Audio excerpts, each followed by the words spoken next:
غزل الخصلات 8واں باب جو 14 آیات پر مشتمل ہے۔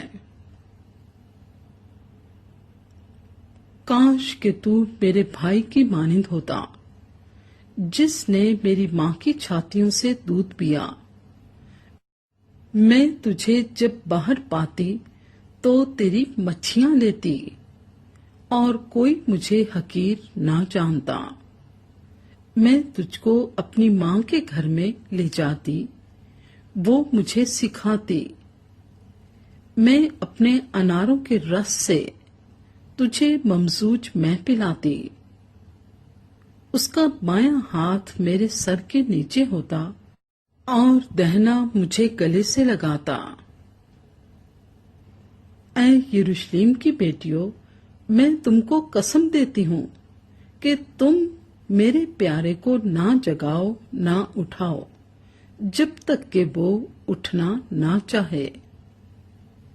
یہ کون ہے جو بیابان سے اپنے محبوب پر تکیہ کیے چلی آتی ہے؟ میں نے تجھے سیب کے درخت کے نیچے جگایا جہاں تیری ولادت ہوئی، جہاں تیری والدہ نے تجھے جنم دیا۔ نگین کی مانند مجھے اپنے دل میں لگا رکھ اور تعویذ کی مانند اپنے بازو پر، کیونکہ عشق موت کی مانند زبردست ہے اور غیرت پاتال سی بے مربت ہے۔ اس کے شعلے آگ کے شعلے ہیں اور خداوند کے شعلے کی مانند۔ سیلاب عشق کو بجھا نہیں سکتا، باڑھ اس کو ڈوبا نہیں سکتی۔ اگر آدمی محبت کے بدلے اپنا سب کچھ دے ڈالے تو وہ سراسر حقارت کے لائق ٹھہرے گا۔ ہماری ایک چھوٹی بہن ہے، ابھی اس کی چھاتیاں نہیں اٹھیں۔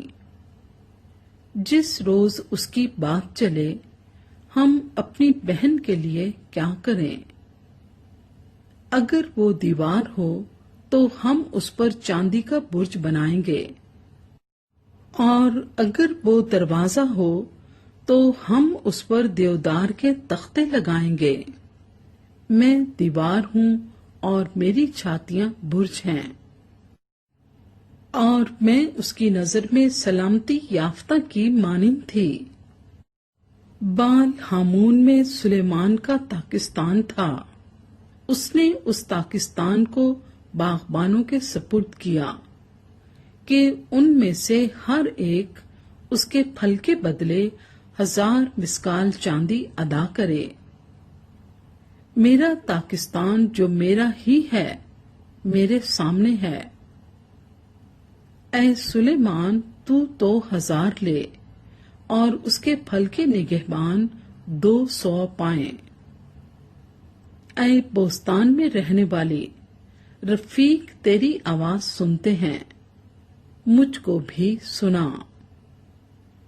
اے میرے محبوب، جلدی کر اور اس غزال یا آہو بچے کی مانند ہو جا جو بلسانی پہاڑیوں پر ہے۔